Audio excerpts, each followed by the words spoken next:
The Charlie Kirk Show begins in 10 seconds.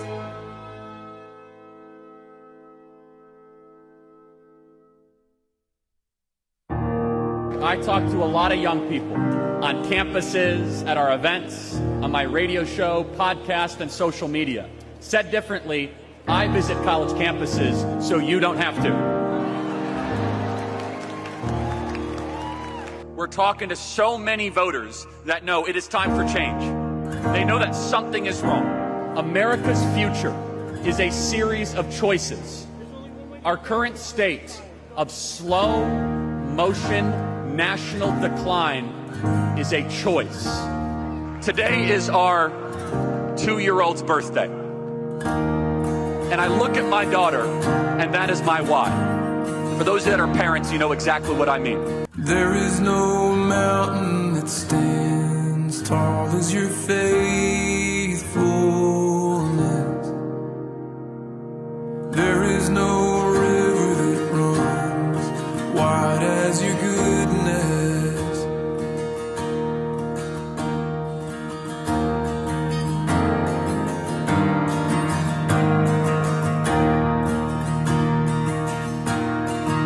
Man, Charlie, I remember when we were starting these out, and It was that, like that. you know, it was like this. It was like your average First 3 rows. It was like your average political meeting where there was like 12 people in a room, and this is awesome.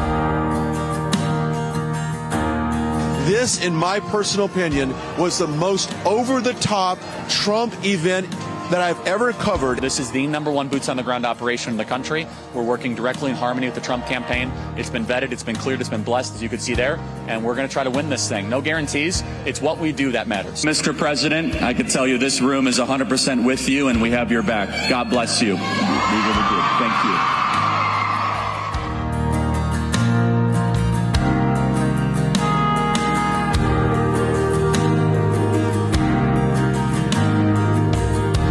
As you know, we are heading on campus here momentarily at the University of South Florida, throwing it down with the students. It's going to be a lot of fun. We are excited to continue this cultural movement that we have started at Turning Point USA. More high school chapters, more college chapters, and disagreement is not just welcome, it is invited. We want to have those tough conversations. That's what it's all about.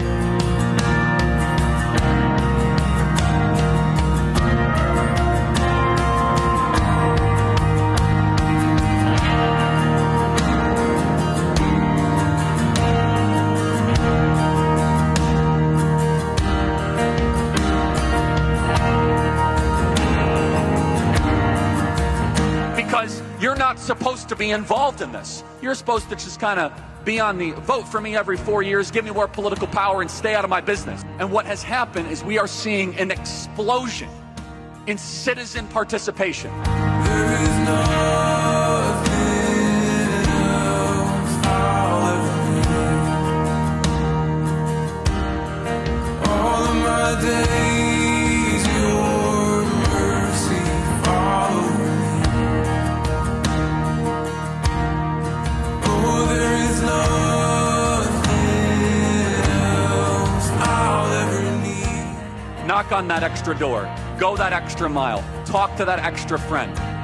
Because throughout voting month and culminating on the 5th of November, I believe it will go down as a day that people remember, as a day that is written about in history books, as the final battle from the golden escalator on down, from defeating Hillary Clinton, from the nonsense of 2020, from Butler, Pennsylvania, November 5th, it all culminates where we restore the promise that the founders gave us. And they said, hey, if the people want it, the people get it. And we, the people, take back America. God bless Arizona, and thank you so much.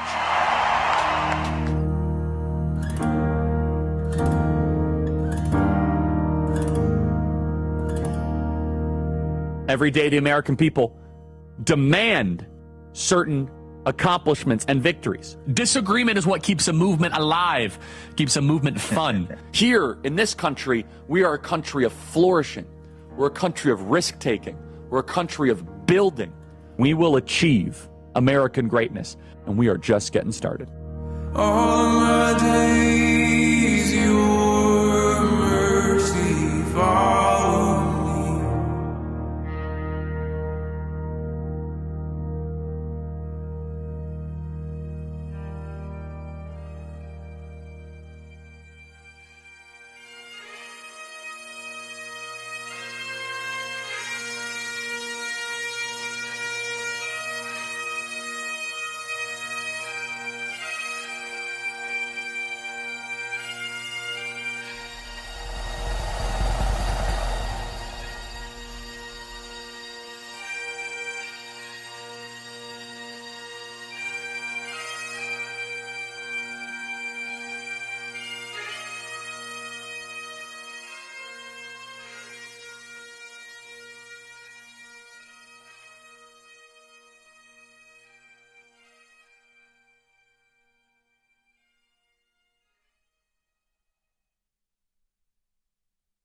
Every day, there's a battle for your mind raging. Information coming from every angle with the will to deceive. Fear not. You found the place for truth. The voice of a generation that still has the will to believe in the greatest country in the history of the world. This is the Charlie Kirk Show. Buckle up. Here we go. I remember driving around as a sophomore and a junior in high school listening to your radio program in the morning. I wasn't there when you gave the speech at the Lincoln Memorial, is that right? But I saw it. I remember saw it being simulcasted. Wow. And you said some very, I think, prophetic things there. I know it. I have been looking for the next George Washington. I can't find him. He may be 8 years old, but this is the moment. And now 18-year-old Charlie Kirk is saying enough is enough. This is Charlie Kirk reporting from Marquette University. I like ideas. I don't like politicians. I don't like parties. I like principle. Do not go quietly when truth is on the line. I mean, democratic socialism, the people's it's socialism, which inherently means the following. It is immoral, it is evil, it is impractical when put in practice. Do not surrender to the shadows.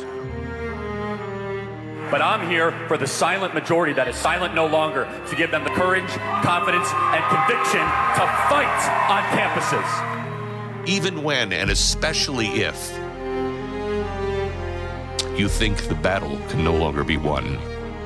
We're not going to allow the ruling class elites, the radical left, to continue to destroy this country from within. And we are a movement here that is growing by leaps and bounds. Charlie Kirk lived that mandate. And I believe that marriage is a beautiful thing. And I believe that having children is a moral good for society. Biggest blessing. Oh, without a doubt. I don't think you know the impact. You say, oh, Glenn, you made an impact on my life. Do you realize the impact you're having on the country? Remember when I did the thing in Washington, D.C. and Restoring Honor? I do. And I said, somewhere in this crowd, maybe he's 7, maybe he's 15, somewhere in this crowd is the next George Washington. And 25 years from now, he will come not to this stair, but to those stairs. We want to overemphasize grace when in reality Christ loves us too much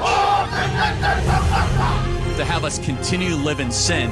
He wants us to try to elevate our actions to glorify God in all that we do. And he can proclaim, I have a new dream. I just went to church for the first time in several years. Today we went to church for the first time in a really long time. I've never ever opened the Bible before, and something was calling me to my husband's Bible. Here's the line for the second service, and there's never a line. Jesus of Nazareth. And the resurrection is the pinpoint of my belief that Jesus did rise from the grave so that we may live.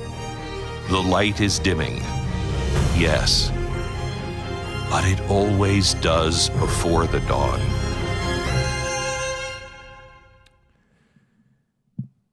Hello, my name is Glenn Beck, and I am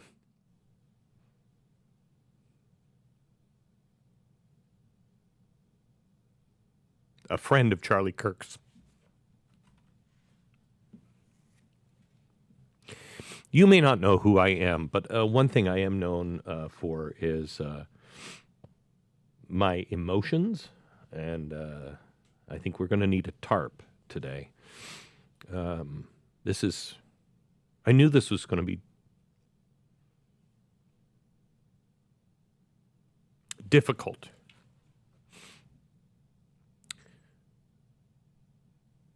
But to sit in the studio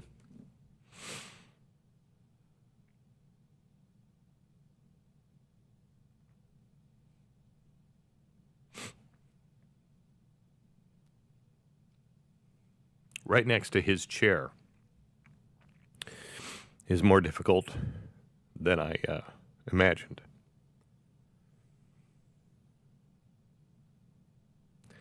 I want to talk to you a little bit about the future, but I want to talk to you a little bit about my friend as well.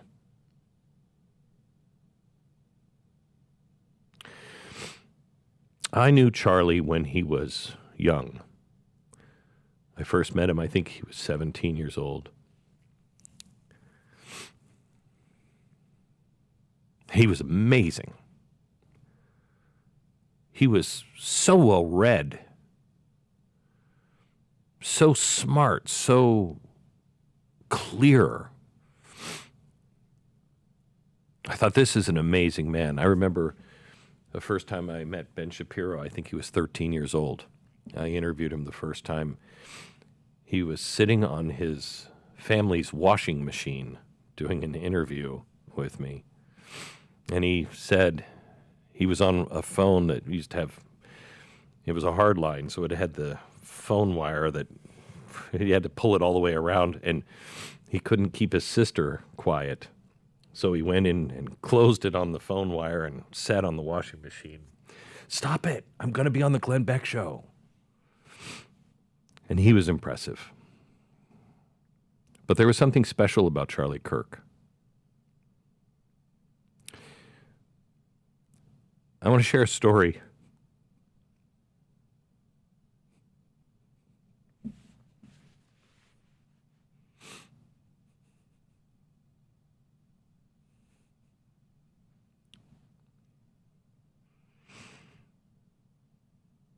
That I've never shared before, and I so regret that we ran out of time. It's a story that I had hoped to tell Charlie myself in the next couple of months.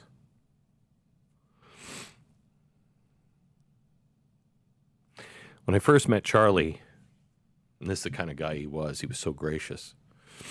I first met him, he was young. And I said, so what do you want to do? What is it you want? What do you want to do? So gracious, he said, I want to be you. I want to do what you do. Let me translate. I want to be Rush Limbaugh. He didn't want to be me. He wanted to be Rush Limbaugh. He wanted to be one of the, as Rush said, radio's greatest of all time. And I remember thinking, well, kid, maybe someday, because I think you have it. I brought something with me today that I thought was appropriate while I did the show, that I would sit in front of Charlie's microphone. It was given to me after the death of Rush Limbaugh by his wife. It is Rush's golden microphone.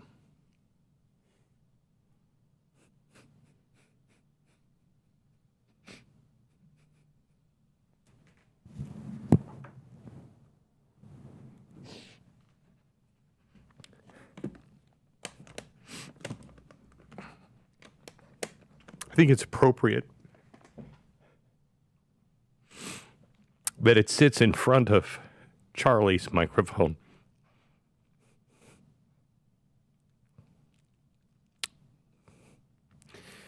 What I would have said to Charlie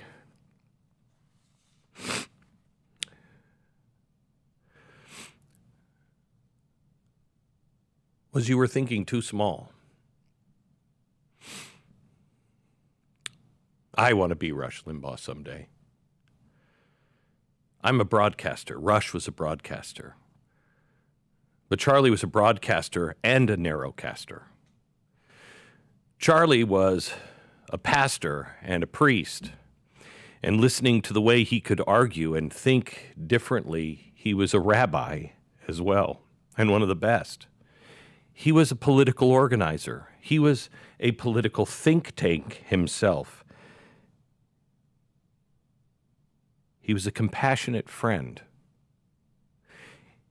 He surpassed Rush Limbaugh by miles. We'll continue in a minute.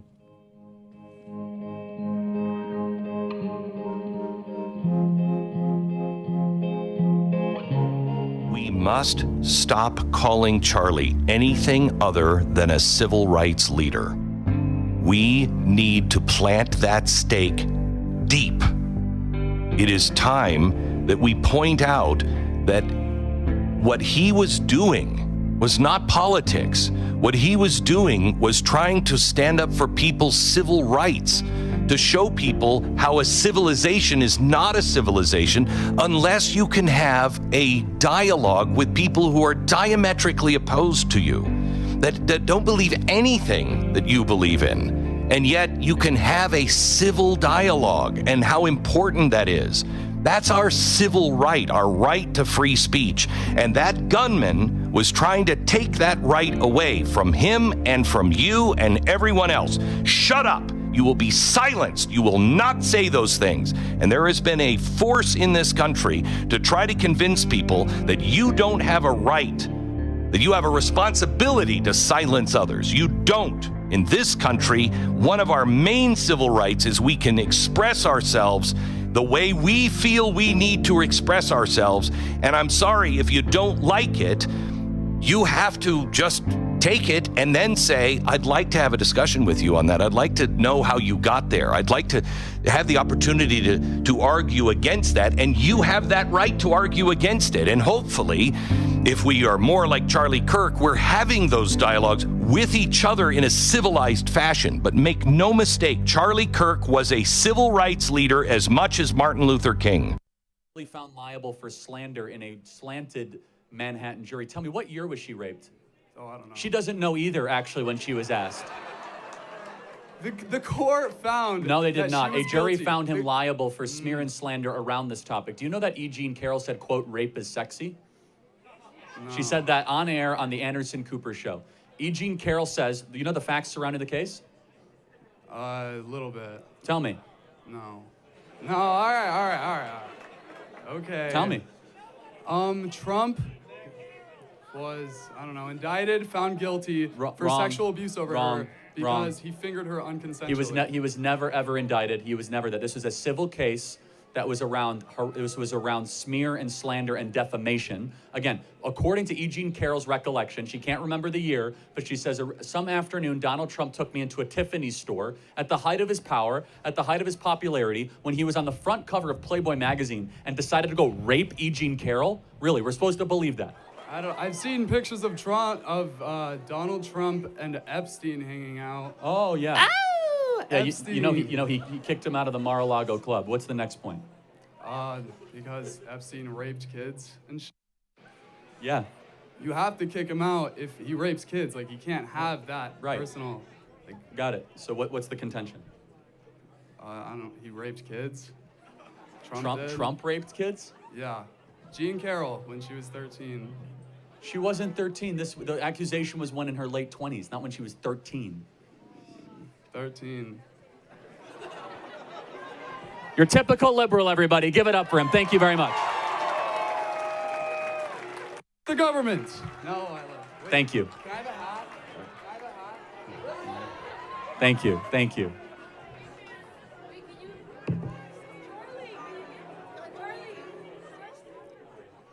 Good afternoon, Charlie. Thank you. Yeah. Okay. Thank you for letting me speak. I'm studying abroad from Italy for this semester. Sorry? Yeah, from Roma. I've seen your videos online and I really respect what you are doing here.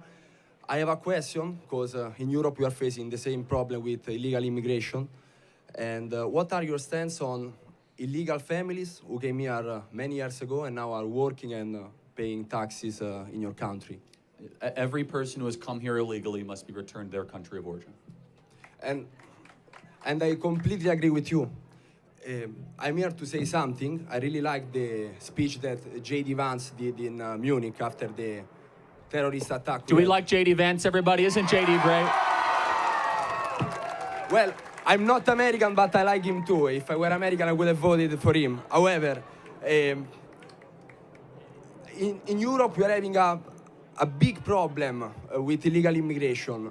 People are coming, they don't respect our laws, they're raping women, stabbing. It's dangerous to go around. So I don't understand when people come here to talk to you, liberals and Democrats, saying that they want to welcome them, because you don't know who is entering in your country. Amen. And I'll tell you, we need more legal immigrants like you in this country. I'll tell you what. And it makes me upset that for me it's difficult. I'm respecting the law. I'm here if I have to be here legally, I'm gonna go back to Italy because I cannot work. And it makes me upset seeing someone that comes here illegally and does whatever he wants. That's it. God bless you.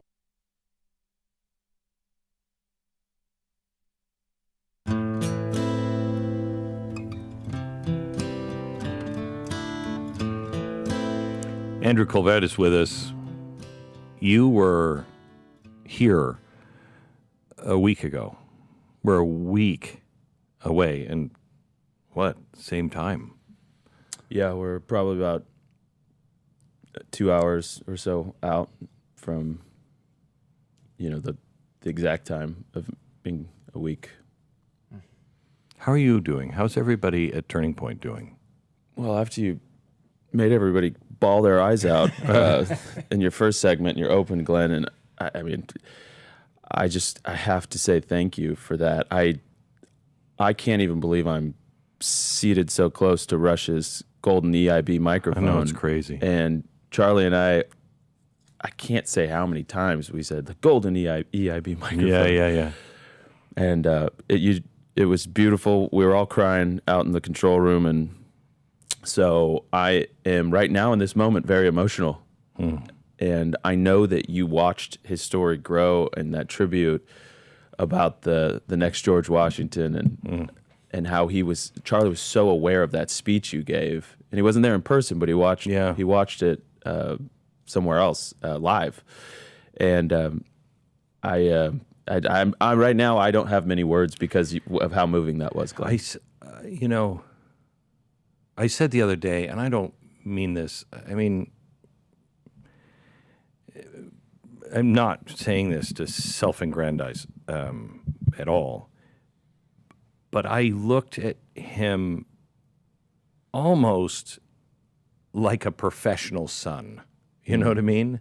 I looked at him, and because I watched him from a distance, and I saw him young, and I saw his desires and how he built and everything that he did. And as I was thinking about that, as I packed that microphone up yesterday, I was thinking about him, and I thought,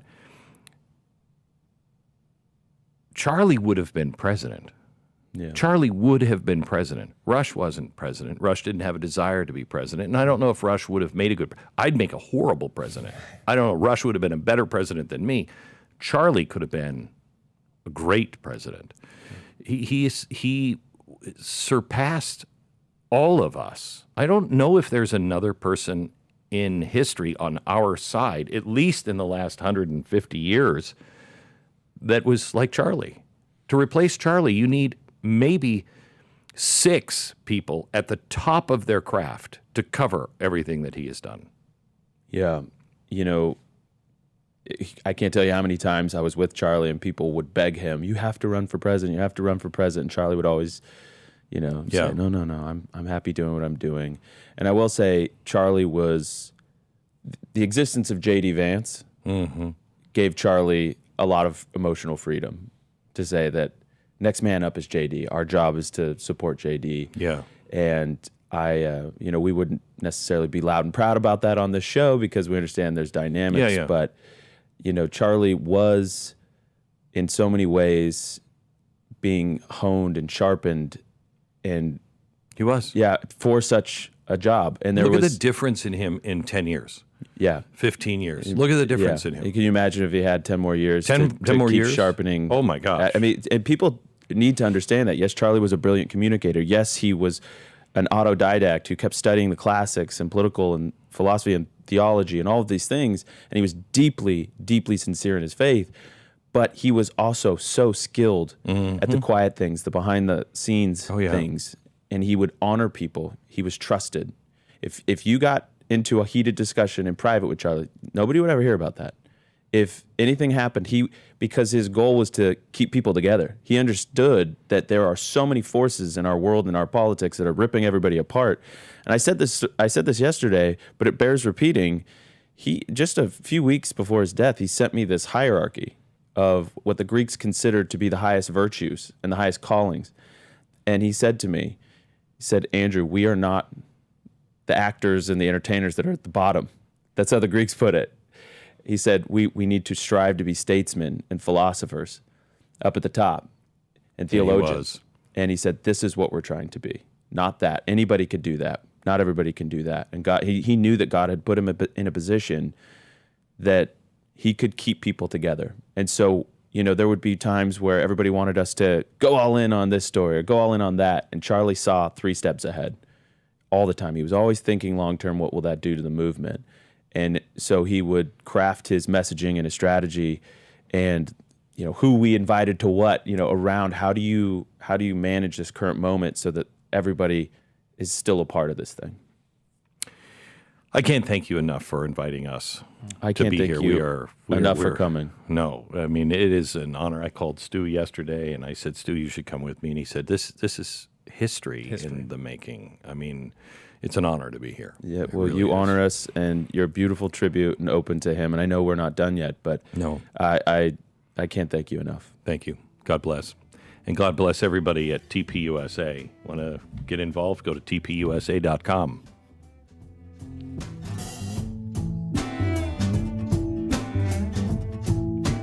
Hamilton and Madison and Jay, who were obviously the designers of and the explainers of the U.S. Constitution, they wanted spirited tension between the branches.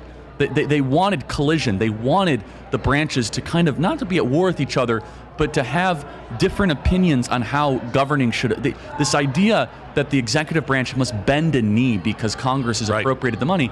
And so, look, in addition to that, is if we can get, this is where the other thing is that I was pushing for, and I don't think it's going to happen, is if we can reauthorize the Presidential Reorganization Act, which has been authorized many times, which essentially says if an agency can do the work that is duplicative of another agency, it no longer needs to exist. So let's just take the Department of Education, which needs to end.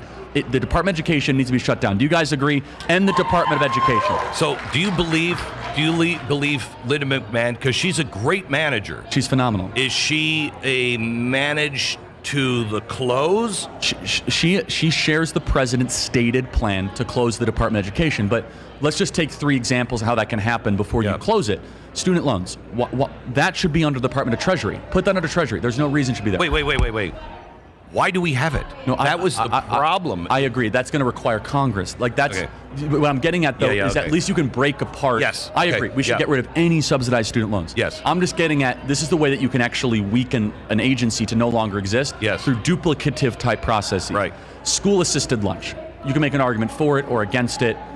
But school assistant lunch, basically, that the taxpayers need to, pay for lunch. That could be under Department of Agriculture. They do food stamps. Much better done. And then finally, they have this whole separate office of the Department of Education that is Senate-confirmed Tier 2 position that is the Office of Civil Rights. Put that under the Department of Justice. They don't need your own civil rights division in the Department of Education that goes and harasses our Christian schools and goes after conservative kids. So you can completely close that. That's 3 functions. All of a sudden, the Department of Education inherently weakens. And you know this, Glenn. The Department of Education actually never existed. It used to be called HEW, Health, Education, and Welfare. And in fact, we could re-merge these together, and then we could find duplicative type processes and better synergies. That is even before we get more to the fundamental question of which I have and you have. I don't think the Department of Education is constitutional. I do not think that is in the original intent as written that the federal government has any role in the education of our children, period. What progressives do understand, but the actual voter that votes usually with Democrats don't understand, is I don't have a problem with the way you live in California. You want to live in California and you want to be as insane as you are. You can do that. Your own community can vote for that, and that's fine. I'm not going to pay for it, and don't force me to live that way. And that's unfortunately the problem. We have San Francisco values. That's right. In small towns that do not agree with those values at all. And it's forced upon them. It's forced upon them because using it's federal. The Office of Civil Rights, the Department of Education. And even worse, I mean, you guys remember, and this was not a very covered issue, the Department of Education was using school-assisted lunch funding to force transgender bathrooms. Do you remember this? It was a lesson. Yes. Like they said, we are not going to give money for kids that need assistance for lunch if you don't have radical transgender policies. Yes. So what we've done is we've created this insane leverage that the Department of Education should not have over local municipalities and school districts. Let me prove it to you. Wrong. This is honest, though. Let me prove it to you. When someone is quote unquote brain dead, do you know that they still respond if someone stabs them, their norepinephrine goes up? Do you know that a woman still menstruates if she's brain dead? So consciousness is not human worth. There's something else going on beyond consciousness that exists in a being that is the soul. Okay, so now we're getting into a conversation of what the difference between the soul and a consciousness is. And no, they're totally different. The soul is the something beyond. Consciousness is your narration to yourself, your ability to reason. There's something above reason. All of us know what that is when it kicks in. You ever hear the expression, words can't describe? I am speechless. You know why? Speech is reason. When you see a sunset that takes your breath away, when you see a newborn life that is born, you don't even have the words to express it because it transcends your reason. I agree with that. That is your soul. So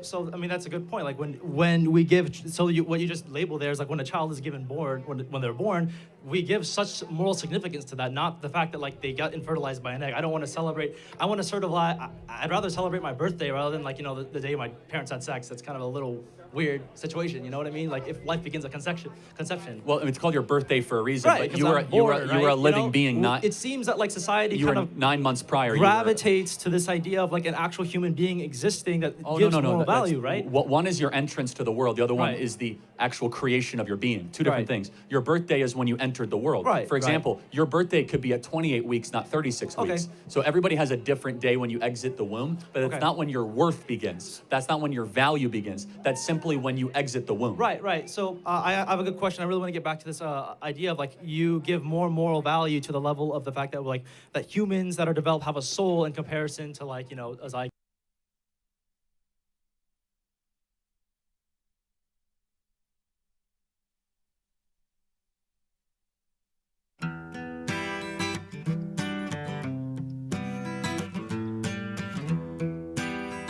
On this election, we want to try to lose by less with younger voters, and then we are going to create the most sophisticated, low propensity, get out the vote turnout machine in modern political history for the right. And here was our the theory of the case. First on the get out the vote, which is that we believed that there were millions of people that were Trump supporters that were not Trump voters. So people that would say, yay, Trump, and they would be with them, but they weren't putting a ballot in a box. They weren't casting a vote. And welcome to the Charlie Kirk Show. My name is Glenn Beck. I am filling in for Charlie. Let me describe the scene. I got here this morning about 4:30 a.m. I do a national radio program, starts at 9 a.m. Eastern time, so by 6 we were broadcasting. And there wasn't anybody here. Everybody is getting some well-deserved sleep. It looks like, nobody here has slept for a while.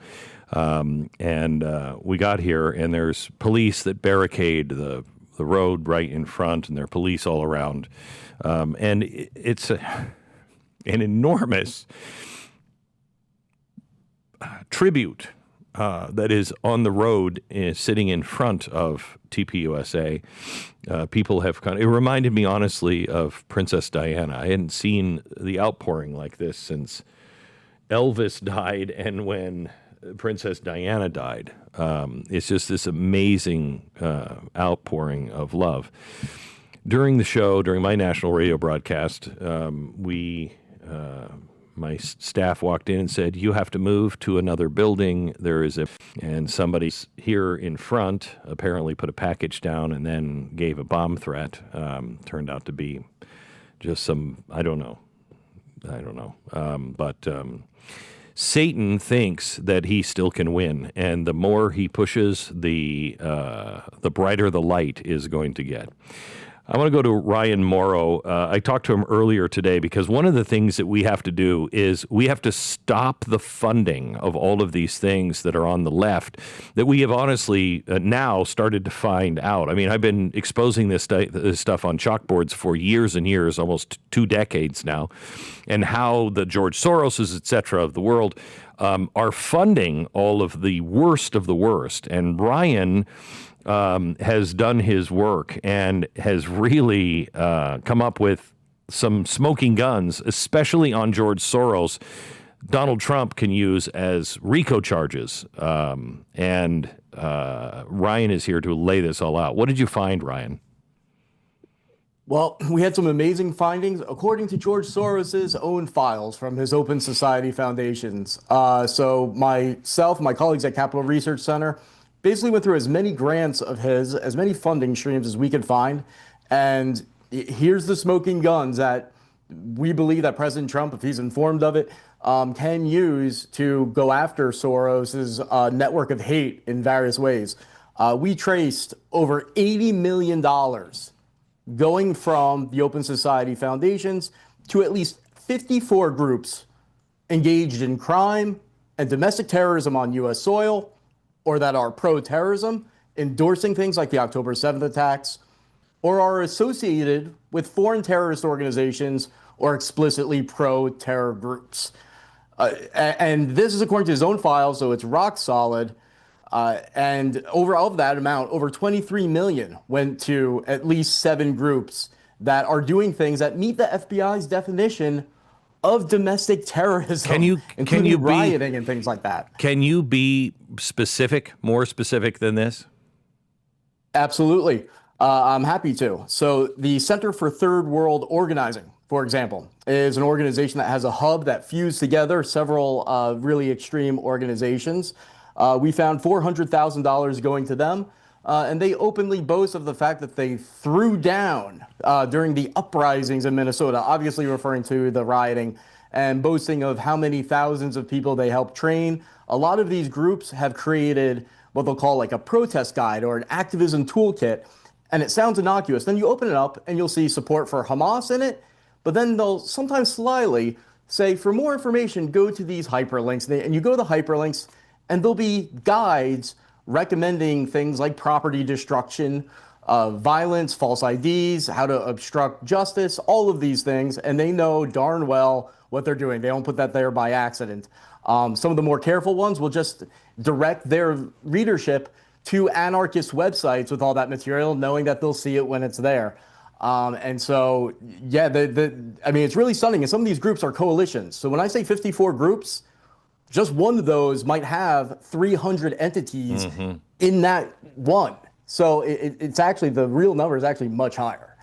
Let me play something from October 2010, where I was talking about the RICO Act and George Soros. Listen to this. But this is the ABCs of revolution. This is only a copy of it. I only have a copy of it. I don't have the original yet. They talk about urban guerrilla tactics. The instant any area is occupied by revolutionaries, it must be appropriated forthwith according to 2 incontestable principles: self-defense and free distribution of the goods produced. The best way to avoid isolation is to attack. Thus, one must, with an eye to the internationalist direction, remember, workers of the world unite, create other nuclei for occupations and appropriations, strengthen and protect liaison between revolutionary zones, isolate the enemy and destroy communications, use commando tactics to harass and rear guard and avoid encirclement by splitting up his forces, disorganize the counter-revolution by rendering its principal leaders and the best strategists harmless. Do you have that one? Disorganize the counter-revolution by rendering its principal leaders and the best strategists harmless. How do they do that? Is the left threatening? Is that something that people who are in that position should worry about their lives? Or is that just render them harmless by, well, let's just see if I can come up with a crazy example. Here, some rich dude takes $1 million and does everything they can to smear and discredit. By the way, George, have you ever heard of the RICO statute? Anyway. RICO. This is 2010, 15 years ago. I was saying George Soros should be grabbed by the RICO Act. Donald Trump looks like he's now willing to go there. And again, we're talking to Ryan Morrow, who says he has the goods on this. How long have you been working on this, Ryan? Probably about a year. And what got you started on this? Well, I think it started when I released a report breaking down the anti-Israel protests that were going on. I saw that that was like manufactured. It was like pushing a button. And we identified over 150 pro-terrorism groups organizing those protests. There weren't peaceful groups behind it. And so when that report came out, which is very similar to this one, this is almost somewhat of a sequel, one of the radical entities that's Hamas-friendly had this to say about the research that we released. So the same would be true of the source report that we're about to release at 1 o'clock.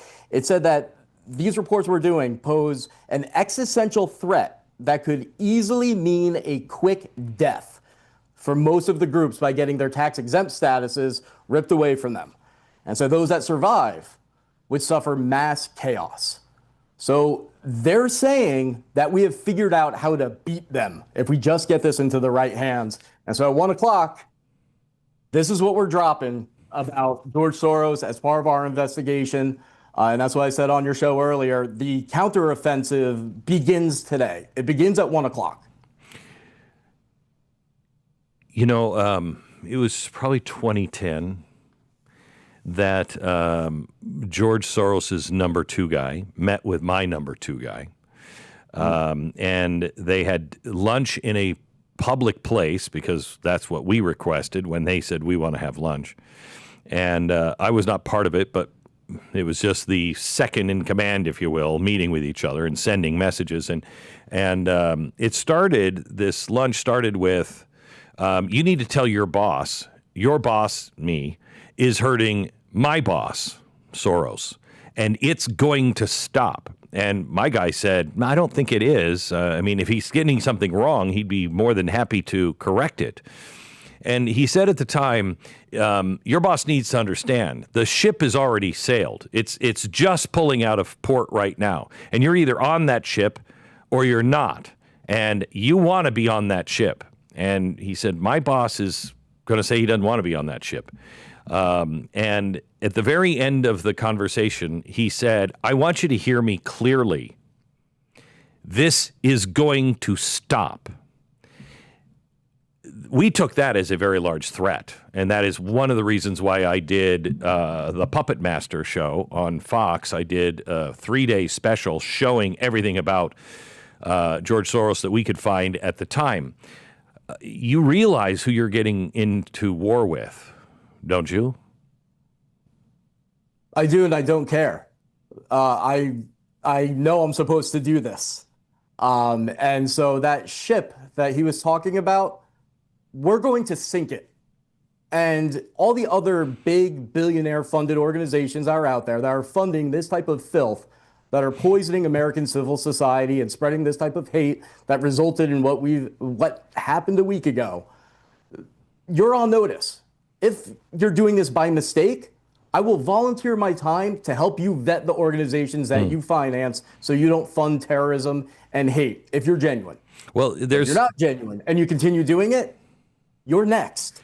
Looking at your research, there's a handful of grants that are nuts for things like children that include ideas of hierarchy, supremacy, colonialism, and to the Alinsky Institute in France, which is in honor of Saul Alinsky, if I'm not mistaken, right? That's exactly right. When you go through the report, you'll see that the organizations that they're funding are so blatantly connected to foreign terrorist organizations, so blatantly extremist. This goes on year after year. So before, when there would be reports about this in drips and drabs, I could kind of understand some people saying, well, out of thousands of grants, maybe some mistakes are made. This is no mistake. We have disproven this. And I keep thinking about how when the Iranian regime allows pro-terrorism entities to fundraise on Iranian soil, what do we call that? We call that state sponsorship of terrorism. In the United States, when American nonprofits in the nonprofit sector allow pro-terror entities to fundraise on American soil, what do we call it? We call it charity. And so that has to come to an end. The IRS code, as we talk about in the report, is being violated. You're not allowed to engage in crime. You're not even allowed to encourage crime. That can't be part of your nonprofit mission. And so these statuses need to be revoked. And just like that one extremist group said, if we go down that path, we don't even have to get into the hate speech argument. Yeah. We can beat them. We can beat them rapidly. Ryan, thank you so much. I really appreciate your conversation with us. Back on the Charlie Kirk Show in a minute.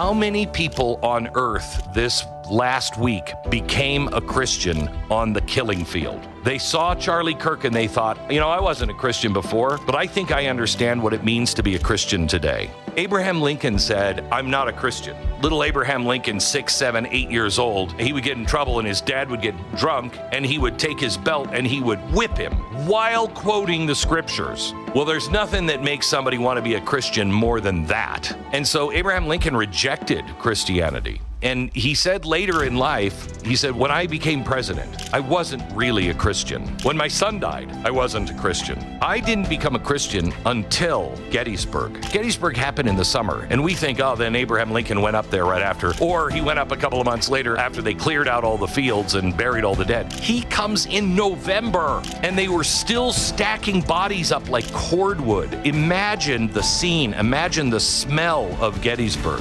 He says, that's when I became a Christian. That event brought him to his knees where he begged the Lord and said, what is it you want? I'll do it. Just tell me. We were losing the war like crazy. He issues a proclamation and a request for the nation to go into prayer, fasting, and humiliation, meaning asking God for forgiveness for all of our sins. And he basically said, whatever God wants, he's just. This was wrong. We did it. Let's pray, fast, and beg for forgiveness. That's how we won. It was the moment of Gettysburg.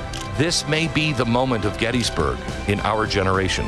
The number of people who are saying, I'm committing to Christ. I'm going to church. I'm going to change. It's sweeping the nation. It is sweeping the world. This indeed was a turning point.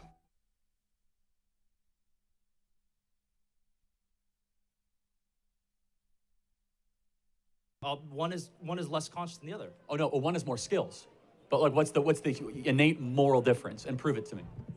Because it seems like we do restrict rights, and we do actually change rights based on development and consciousness. No, about life. So like a 4-year-old, right? What is the innate moral difference of a 4-year-old and a zygote? One is more conscious. Okay, got it. So I think that's irrelevant. I think they're both human beings deserving of protection. Consciousness alone is not a marker of dignity. Okay, but so then what is your marker of dignity? Is being a human being. Being a human being. So. Yes. Is your argument a little bit circular though? There, it's just like it's just because we deserve rights because we're human beings. Yeah, of course. I mean, it's self-evident. We are human beings with a soul, therefore we have rights. So we deserve rights because we're human beings because we're human beings. So like, how am I supposed to win against this argument here? You can't.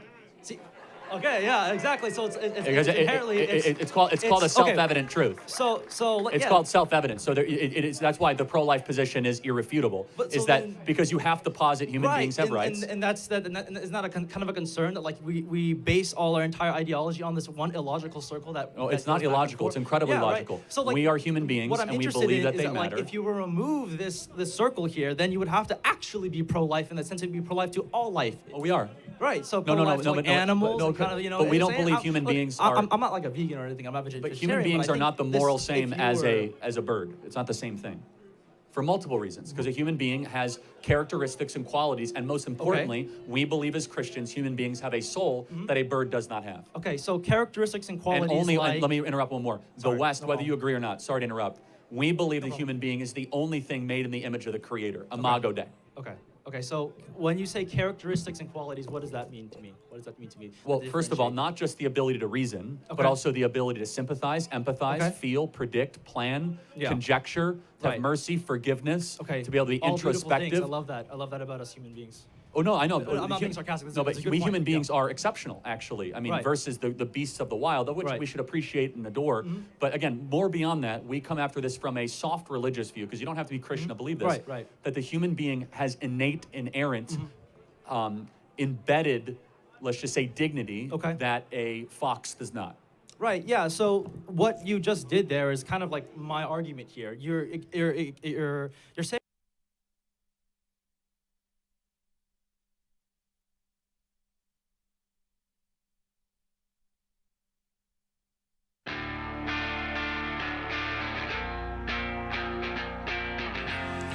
This is the Charlie Kirk Show. My name is Glenn Beck. We have something special that we made for Charlie and the staff here at TPUSA coming up in just a minute. I haven't even heard it. My daughter, who is 19 years old, made it with David Osmond last night, and she was there about 10 feet away from the tent when Charlie was shot, and we'll tell you a little bit about this next hour.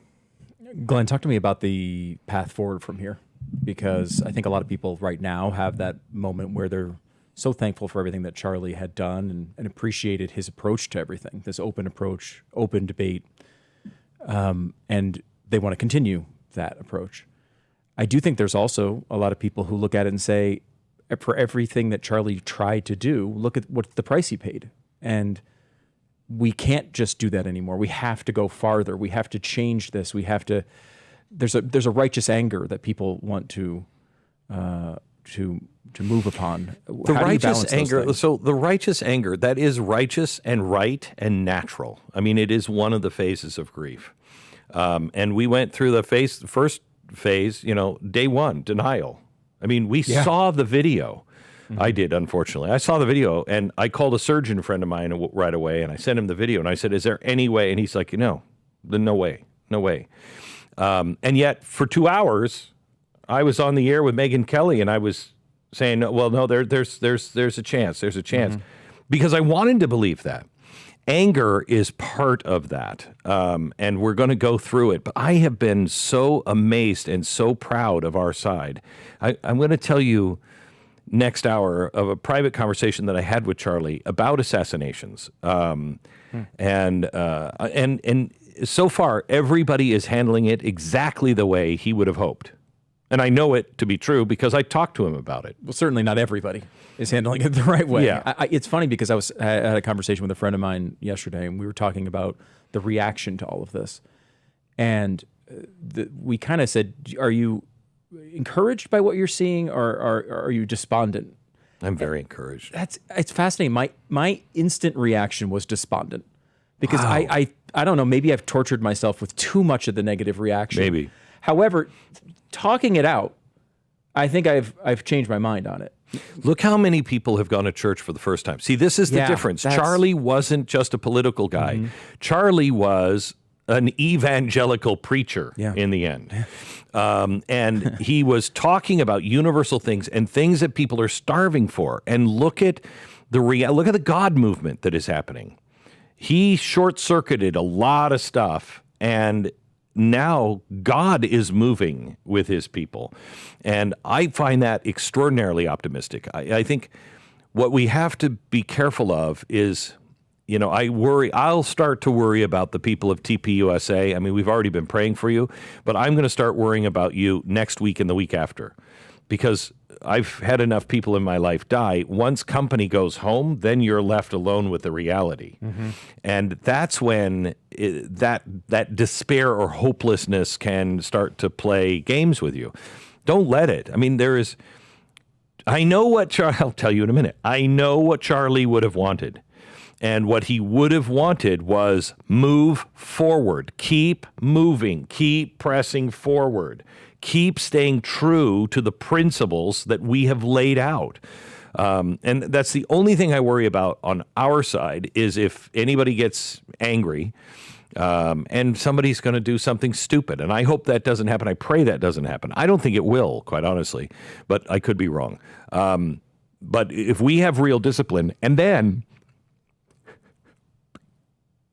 constitutional discipline, this hate speech debate, Charlie wouldn't have been for that.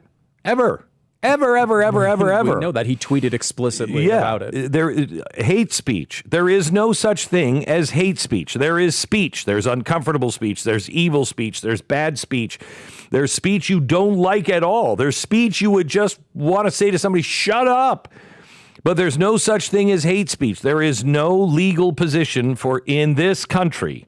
The only kind of speech that requires protection is the kind of speech that everybody hates. So there is no place for hate speech. And it bothers me, this Pam Bondi movement of going after people with hate speech. No, we don't do that. You have a right to speak. And I will fight to my dying breath for your right to say what you believe. I don't necessarily agree with you, but it's more important for me to fight for your right of freedom of speech if I don't agree with you. I don't need to fight for freedom of speech that agrees with me. All right. Next hour, a tribute again to Charlie Kirk and so much more.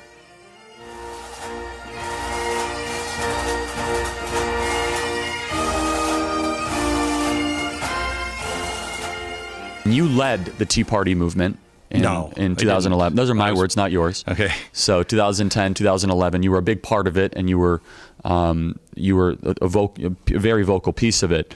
And President Trump, in a lot of different ways, has led the revitalization, has given a lot of Americans hope that they thought that this country could not be turned around. You know what's really strange? He has the same thing that Tulsi Gabbard has, and they don't agree on anything. Basically anything. You know what I mean?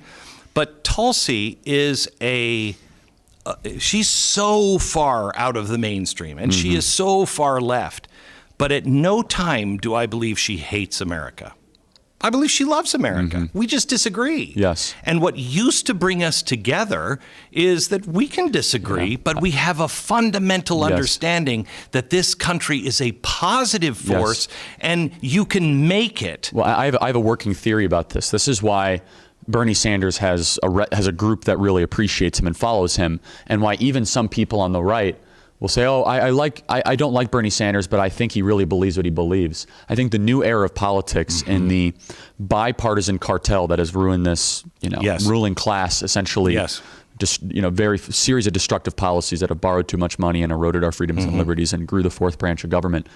I think the American people would much prefer someone who's authentic, who says why they believe what they believe, like that conversation you had with the president on trade. Even if you might fundamentally disagree with tariffs, I respected you say, "I'll deal with that way more than an establishment Republican in a heartbeat." I made argument after argument, and he tried to dismantle it. But wait a minute, Mr. President, this, blah, blah, blah.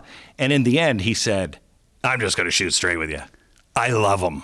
I love trade barriers. I love the fact that we can get things from people if we just use our muscle a little bit." I fundamentally disagree, but I hung up the phone going, at least he told me the truth. Yes. He was not pandering to me. Well, and that's clarity over agreement. Yes. Or the false agreement that the bipartisan coalition that has really, like I said, ruined our country in so many ways, not completely, but I find the American people have this yearning and this interest, especially young people, for authenticity in our candidates, and that's been deteriorating. So I have a question for you. Okay. And then in 10 years, do you think America will be more or less socialist? I ask this question of everybody, by the way. Can I answer with a caveat? Of course.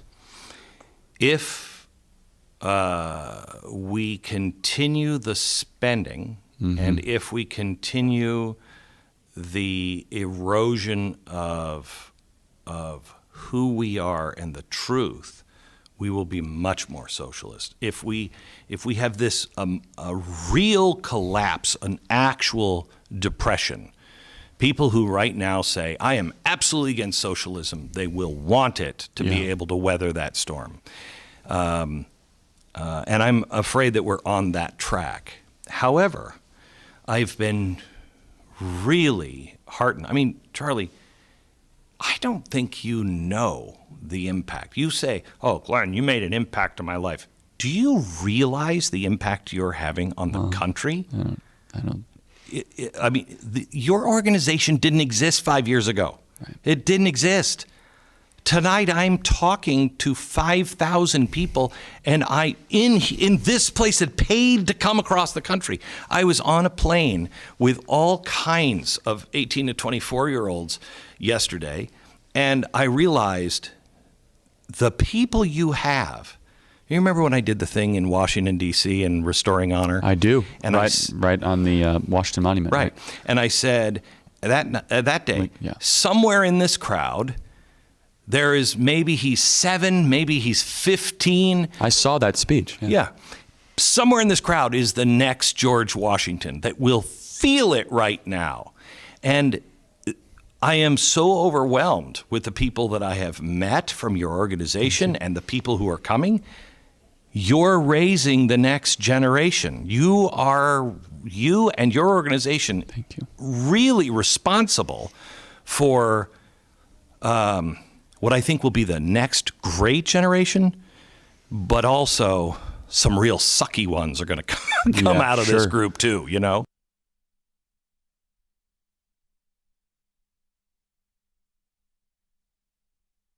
Go! If I gave you $500 right now, would you? Would you? No. Would you say it? No. What's stopping you? I mean, what's stopping you? What line in the Bible is going to stop you going up to a group of guys going, hey, fellas, mind if I say a word? Mind if I speak my piece?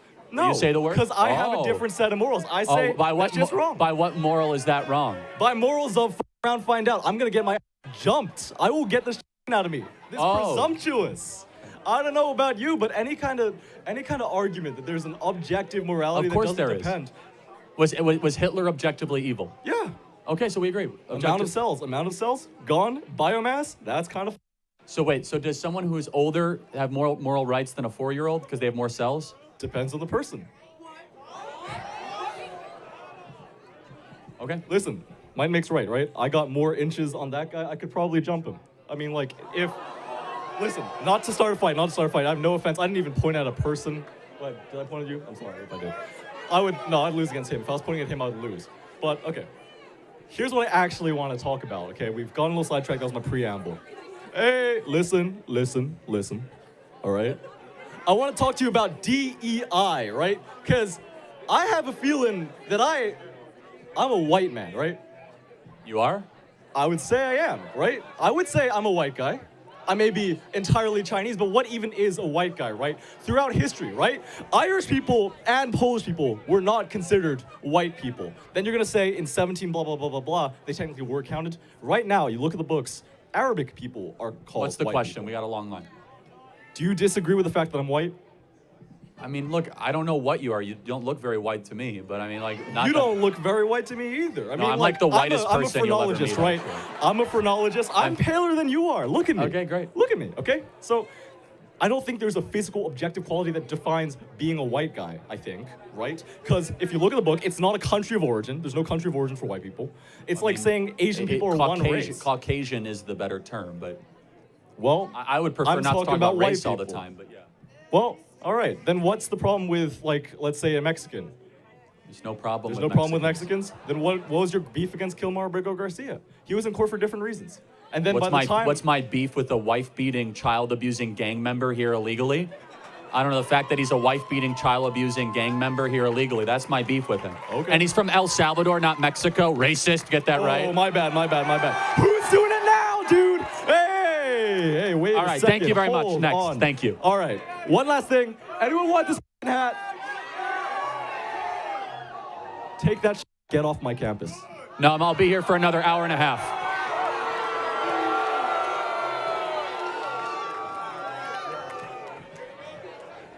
He's going to go and tell his friends, I own Charlie Kirk.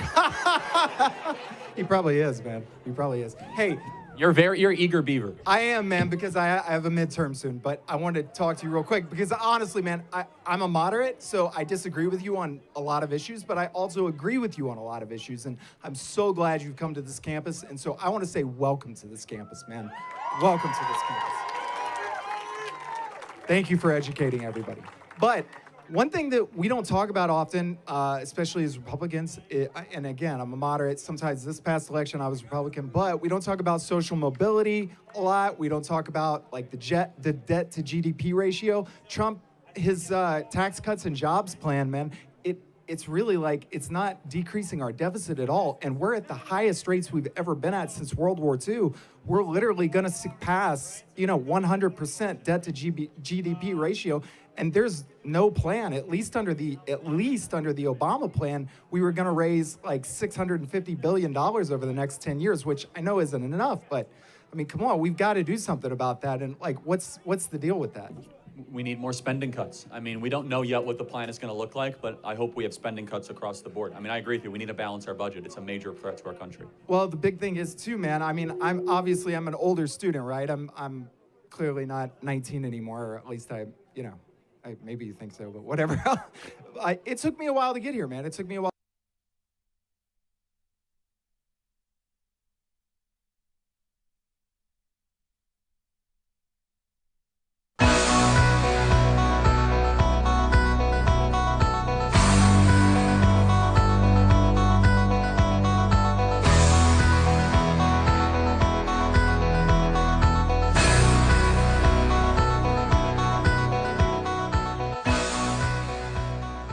This is the Charlie Kirk Show. My name is Glenn Beck. I am filling in for Charlie.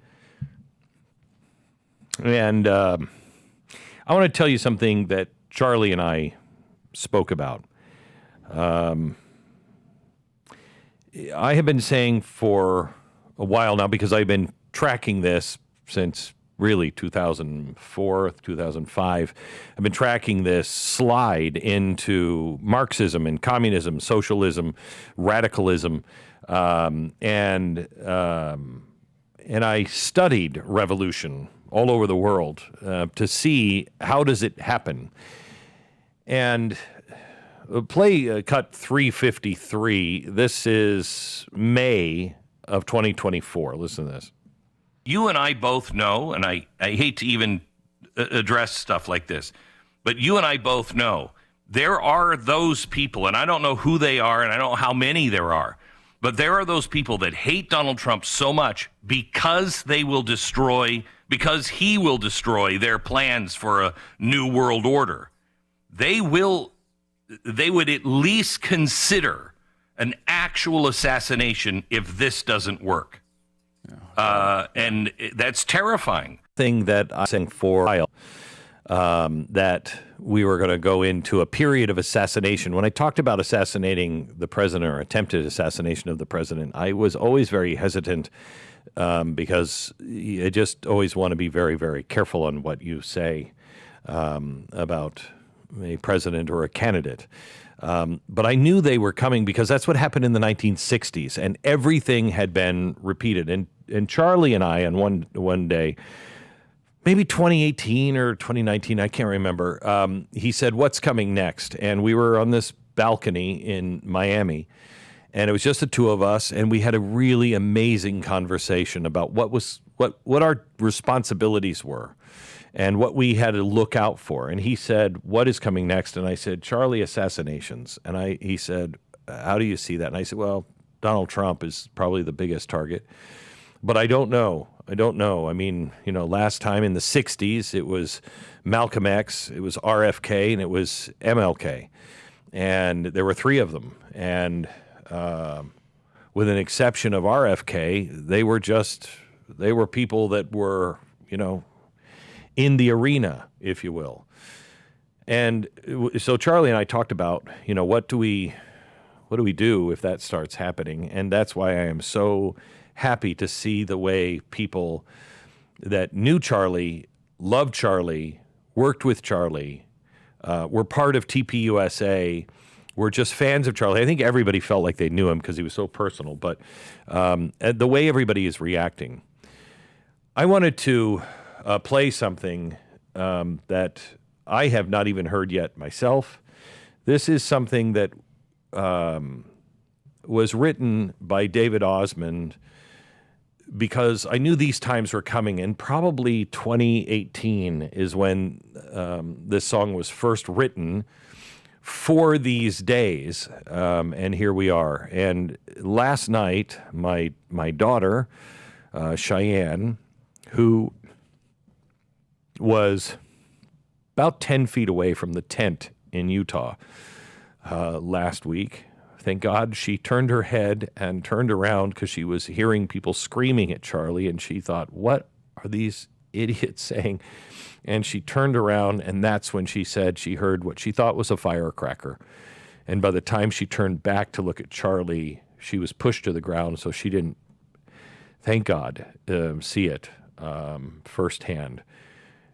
Last night, she and David Osmond went into the studio to record this in honor of Charlie Kirk.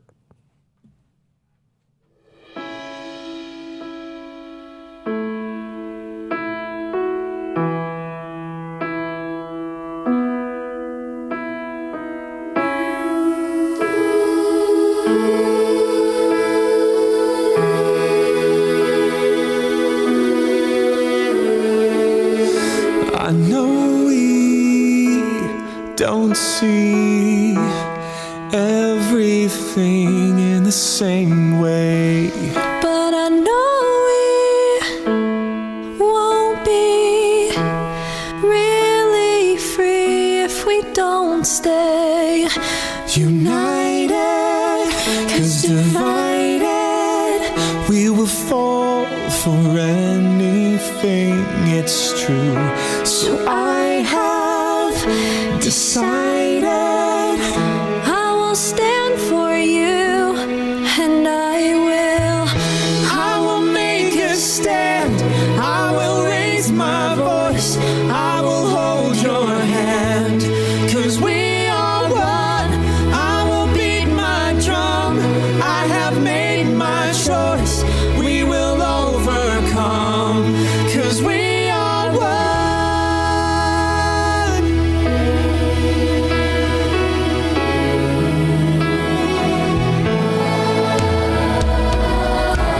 Some say there's no way. The best days are behind so wide, and you will find the times when the best men defend every friend, neighbor, countryman. But now there's nowhere where you can speak your mind. But I will make a stand. I will raise my voice. I will hold your hand, 'cause we are one. I will beat my drum. I have made my choice.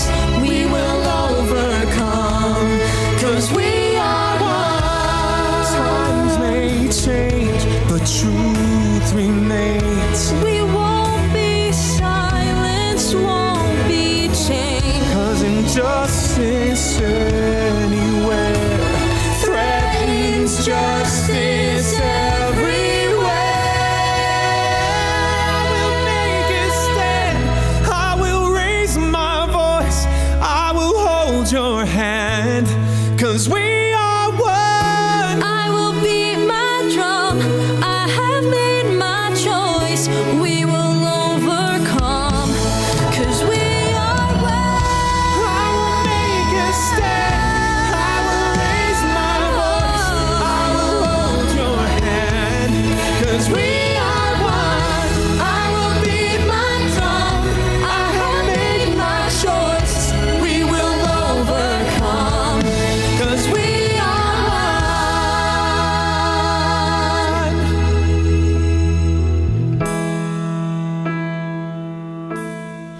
We are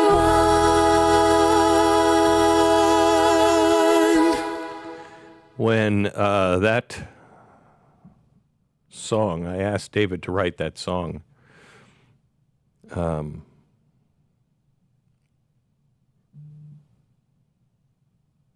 I never thought it would be sung by my daughter for Charlie Kirk.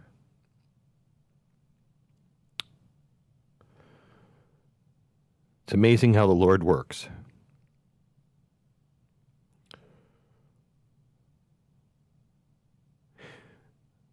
That song is so appropriate for Charlie because that's what he was doing. Standing up for your right to speak, standing up for your right to be you, standing shoulder to shoulder and being united. And I think that's why this is taking America and the world by storm. I think it's why we are uniting with people in South Korea and England and Kentucky and Tennessee and even California and New York. Because there's some basic principles and some basic truths that Charlie stood for. And the Lord is bringing us back to those. Back in just a minute, more on the Charlie Kirk Show.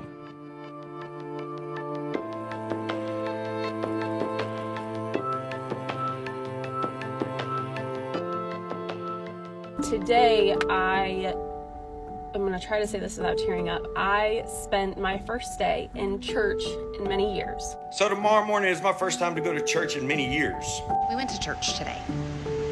It was the first time in 20 years, the first time for our children. I don't come from any kind of money, and I've never owned a suit before, Davey went to church for their first time in a really long time, and it was so powerful. So many people, it was beautiful, beautiful service. And I think we're gonna keep going. I didn't know Charlie Kirk, never met that guy before in my life. And something else that I've never done before in my life is believe in God. I'm gonna wear this suit to church. I'm gonna go to church. I'm going to try to be a better father, husband, and leader for my family. But what happened to Charlie Kirk made me angry and sad all at the same time. But at that time, it made me feel like I was missing something that I never realized I was missing. We are raising 3 boys that will one day be men. And we want those boys to be as strong in their convictions as Charlie Kirk was. You don't think it's crazy to get in church? Here's the line for the second service. And there's never a line. By the way, there's never a line.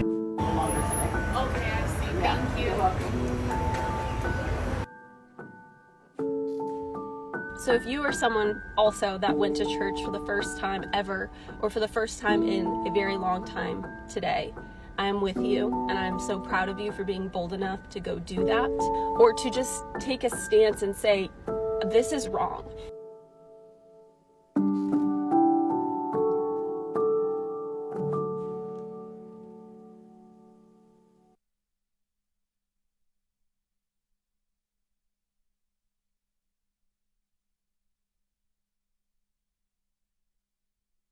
I mean, I came here specifically to take advantage of it because I can see the system here, and it, you know, I mean, just saying, it works for people who actually use it. So I just think we should. All right, thank you very much. Thanks for your time. All right, yes. Is that a SpaceX shirt? Looks like it, yeah. Hey, Charlie. Thank you for everything you do. You're one of the reasons I started going to the church this year. My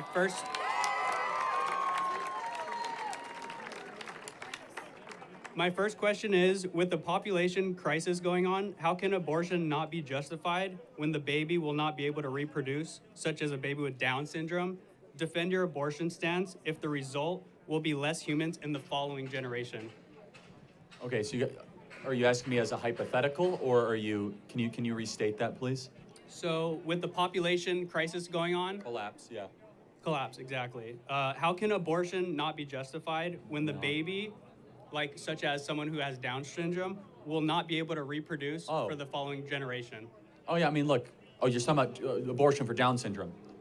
Or anyone I mean, who look, will not be a able Down to syndrome reproduce. baby has dignity regardless of its capacity to not produce. If you find out that, I mean, do people that have infertility problems, do they not get human rights? Right? I mean, so if someone can't reproduce, that doesn't mean they shouldn't be allowed to live. Got it.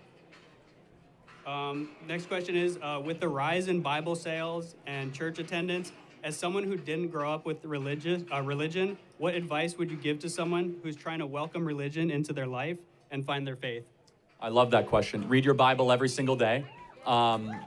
Fight your flesh. Your flesh is going to want to do easy and immediate things like drink and go out and do stuff. Find difficult and hard stuff and find your aim as a man and point everything you can towards it. And spread the good news of God and Jesus Christ in every possible way that you can, and put Jesus first in everything that you do. Awesome, thank you. Can I shake your hand? Yes, thank you. Thank you, man. God bless you. Yes, thank you. Got to sign one. Thank you. Who's up? Yeah.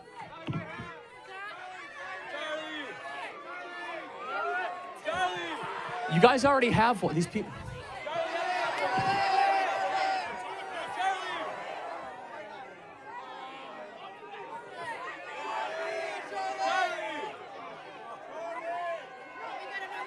All right, here we go. Yes.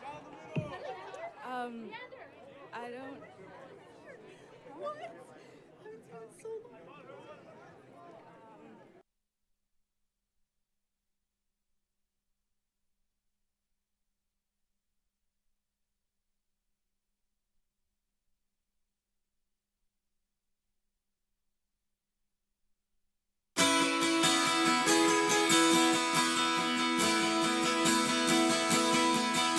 This is the Charlie Kirk Show. My name is Glenn Beck. It has been an exhausting day. We got here about 4:30 in the morning to do my national radio program. I have had bomb threats before. We've had death threats before, but I've never actually had to shut down my national radio show and evacuate the studio during a bomb threat. That happened, I don't even know, 2 hours ago. We're now filling in for Charlie Kirk, and I'm going to see Erica here for the first time, and I don't know. I mean, that might not be good for her to see me because I'm going to be a soppy mess. I've had You're her. surely going to embarrass yourself. I am, but my wife is just obsessed. She can't stop watching the kids and everything, and I can't watch it. I'm having a hard time looking over in this corner because Erica did her speech right there last week. Anyway, Anna Paulina Luna is here. Hello, Anna. How are you? Hi, Glenn.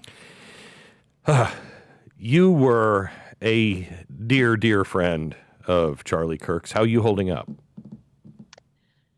I don't think anyone can ever anticipate something like this happening, but what I can tell you is Charlie would not want us to throw in the towel. And so I know that right now everyone in the country, for good reason, is still kind of grappling at what happened. But what I am happy to see is the overwhelming support, not just in voter registration, but the amount of young people, especially over 30,000 requests for college campuses. No,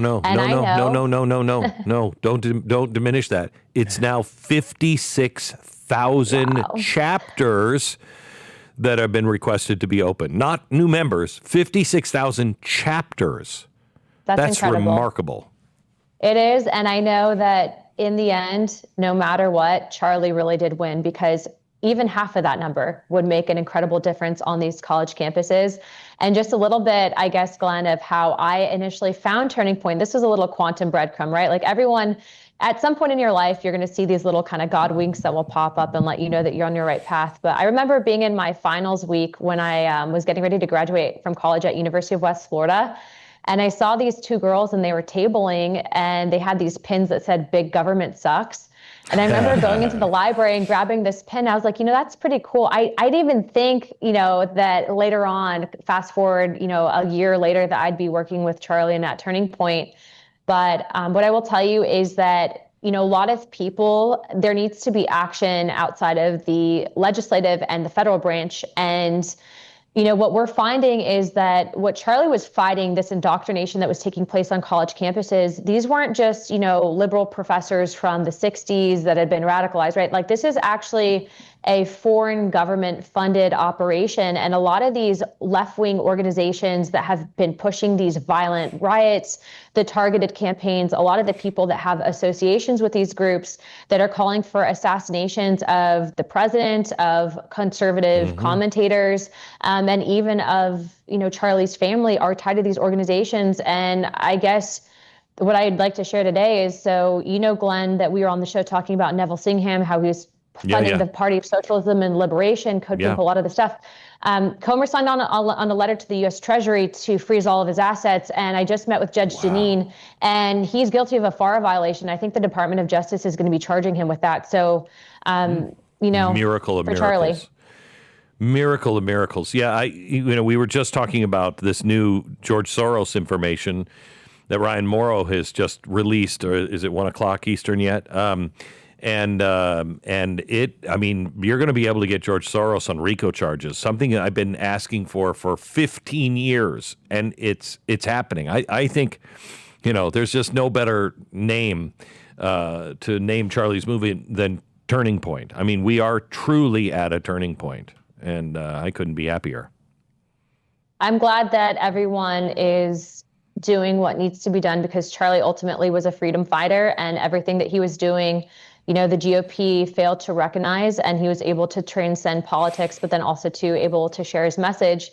And so, yes, it's been extremely hard. It's been even harder to see some of the commentary coming out of people that I have to walk by every single day up here on the Hill, and not knowing him and then continuing this rhetoric. But what I will tell you is a lot of them know the truth and that he was not what they painted him out to be. And I am happy that he has the team in place that's standing with Turning Point, because I know that this organization is going to continue, not just for voter engagement and for youth engagement, but to really help fight back. And I think that there are a lot of very powerful people now that are listening to what needs to be done. And this is the change that we needed. Anna Paulina Luna, thank you so much. You know, the one thing that's come to me in prayer several times is these are not enemies of yours, Glenn. These are not enemies of yours. These are enemies of mine. And he will deal with them. We just have to do the next right thing and stand exactly where he asks us to stand. Anna Paulina Luna, thank you so much. More with the Charlie Kirk Show and Mike Lee next.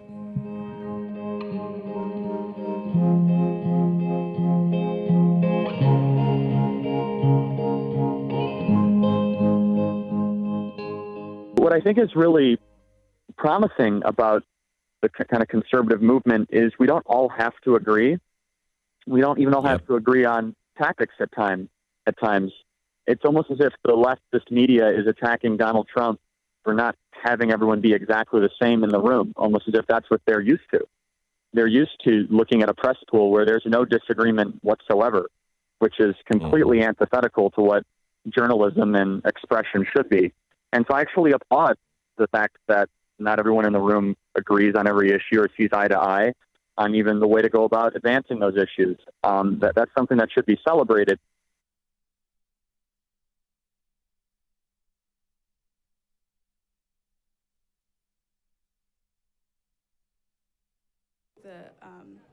The schools in Canada that abused many Native American people.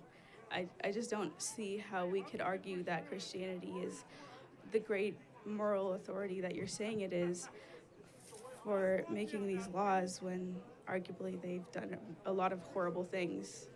What moral code do you live by? I'm a Buddhist, so I mean... So it's all about yourself? No, it's just about being...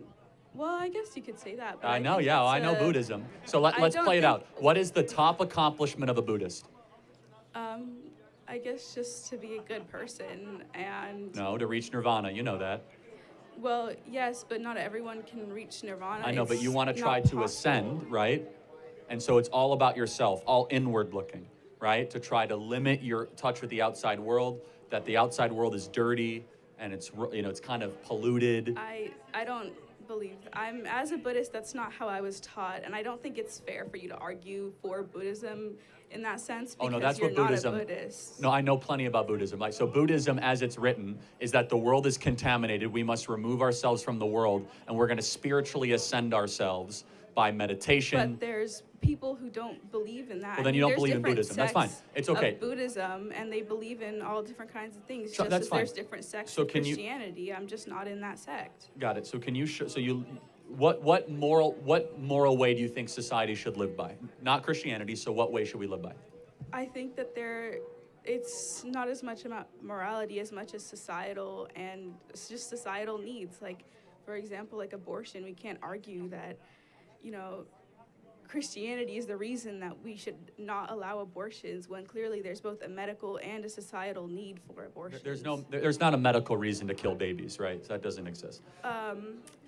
Okay, well, I have one example for that. My mother had vasoprevia, and they had offered her an abortion because birthing the baby would not only kill her, and like if she went into labor, because the placenta had split into many little veins and covered her birth canal, if she ever went into labor, and my little brother at the time, if he had pushed on the birth canal to exit her, she would have died. Both her and her son would have died. Did your brother survive or no?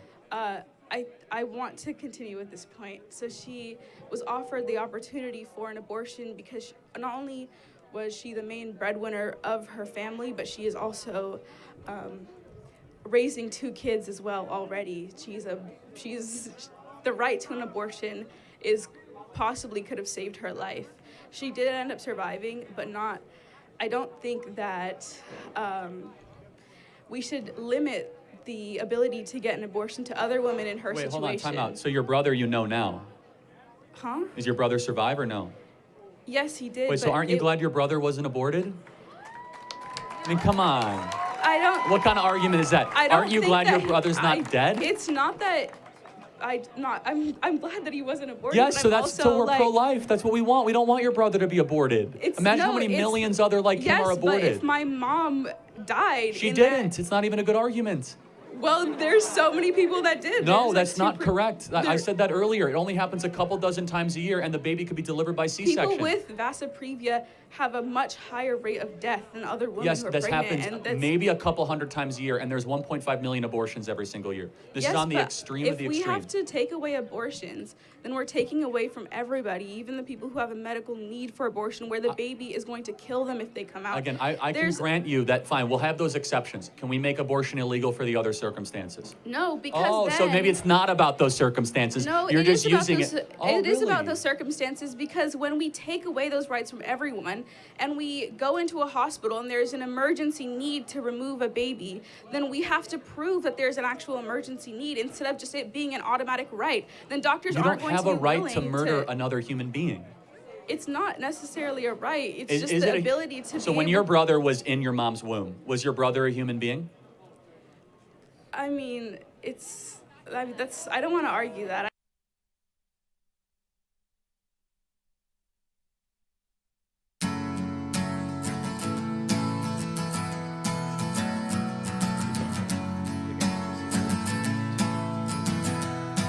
This is the Charlie Kirk Show.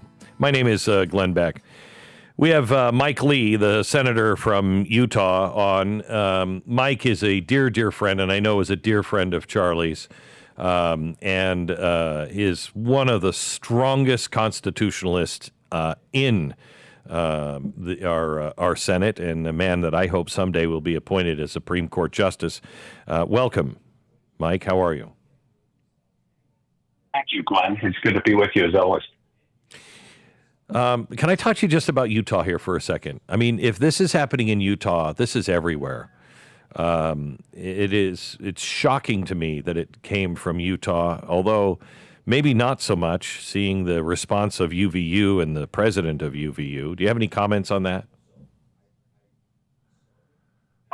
All of this is shocking. The events of last week are still echoing through our minds, many of us. Stunning that it happened, stunning that the killer was from Utah. There are things within Utah that don't make sense right now. There are, I think one could say that Utah is fairly mismatched in several respects. It's mismatched with its own media institutions, which lean overwhelmingly radically left.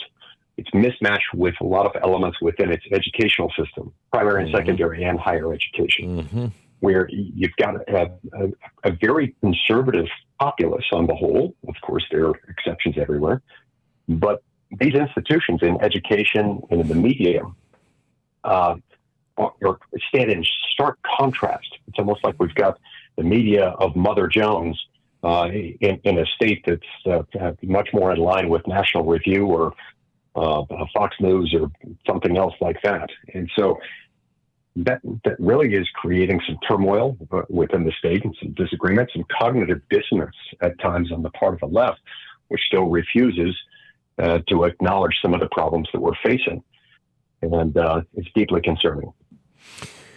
Mike, let me switch. And one of the reasons why I'm so glad that you are in the Senate and beg you to stay every time election comes up, please, Mike, please run again, is I am afraid that, and I'm already seeing signs of it, that there are those that like big government who are also conservative, or say they are conservative, but they're big government. And I'm so afraid of a Patriot Act coming out of this. And there was something put up on change.org. And I read through it. It was about a new Smith-Mundt Act. And it was honestly, it was terrifying the way it was written. And got a lot of likes. A lot of people are saying, yeah, that's what we got to do. And can you explain the Smith-Mundt Act on what it did? It actually stems back from World War I and World War II. But what it was keeping at bay, and then why it was repealed in 2011. Yeah, so it's interesting how this has unfolded. During the Cold War era in particular, as you point out, this all started in World War I. I think it grew to much bigger size during World War II and in the aftermath of the Cold War. But the U.S. established a fairly sophisticated propaganda system for use overseas, for use in other countries to deliver the messages we wanted, consistent with America's interests abroad. The Smith-Mundt Act, among other things, prohibited the U.S. government from using that same propaganda machine for domestic political propaganda. In other words, fine for us to use this in our foreign adversary nations or direct it to them. Don't use it on our own citizens, because big government already does enough to influence what we do. It tells us what we do are supposed to do at every turn. We don't also need our government telling us what to think. So that's why Smith-Mundt was adopted. I think it's I think it's really important before you move on to the repeal. I think it's really important that happened in 1946, but it really stems from World War I. The "I Want You" poster was not a not a Creel creation. However, the Creel operatives, they were the ones in the government that put that in every post office and every theater, everywhere. They did all these kinds of things to get Americans hyped into World War I. When World War I ended, they felt betrayed by their own government. They were like, "What? You lied to us about all of this stuff." And they realized propaganda was being used. That's why we were so isolationist up until 1941 when they brought it home to us. And we were very isolationist because we felt our government lied to us because of this propaganda. So as we're turning on propaganda overseas for the Russians and the voice of America, the Democrats were the ones who led this, said you cannot use any of this propaganda on the American people. We signed it in, and then 2011, what happened? Well, as part of the Defense Authorization Act during the Obama administration, the Senate, this piece in there didn't get much attention at the time. I voted against it, of course, but it undid it. Nobody really offered much of a defense as to why it needed to happen, and they hoped that it would go through largely unseen, largely undiscussed, and it did. Mm-hmm. And it's time to bring it back. It's time to bring back the prohibition. Look, there's no good reason in a free society like ours for our government to be manipulating its own people, and that's why I've introduced a bill to bring back this prohibition in Smith-Mundt. And in honor of our friend who lost his life a week ago, I'm naming it the Charlie Kirk Act. Charlie was a big fan of limited government, was a deep skeptic of the brooding, omnipresent government that we often face today, and would have been thrilled to be honored by a measure to bring back Smith-Mundt bearing his name, and we've got to get this passed. Yeah, this is so important. I mean, you saw it firsthand. If you were, if you were alive during COVID, the propaganda that was done by our government in league with big pharmaceuticals and the media. That was all propaganda, and they could get away with it because the Smith-Mundt Act had been repealed. All of the stuff that you have gone through with propaganda, where they are setting up, truth squads, where the government will say what's true and what's not. All of that happened because of the repeal of this act in 2011. You want to stop it, you have to put that back in, and he is calling it the Charlie Kirk Act. Oh, and when did you introduce, or when will you introduce this? We introduced it this week. I believe it was yesterday that it was formally introduced. May have been the day before. But it's time for it to happen. Look, I have yet to hear a really good, effective defense of the repeal of Smith-Mundt. Not in 2012 when it was passed as part of the National Defense Authorization Act for fiscal year 2013, and not since then. People are actually afraid to defend it, and they're afraid with good reason. because the American people don't take kindly to that. The American people don't take kindly to their overly paternalistic, sort of dark overlord government trying to tell them what to think, trying to tell them, here's the official position of the United States government. We're not actually going to tell you that that's what's doing it. We're just going to use the same techniques that we use overseas to try to get what we want in other countries on American voters. That's wrong, because you're taking money from the American people, you're spending it to tell them what to think and therefore how to vote, and that's wrong. And I really don't think there are very many Americans. I suspect this one would poll overwhelmingly in favor of restoring the prohibitions of Smith-Mundt, and that's what we've got to do. It's amazing because I've been so concerned that we'll go the wrong direction. We'll do another Patriot Act.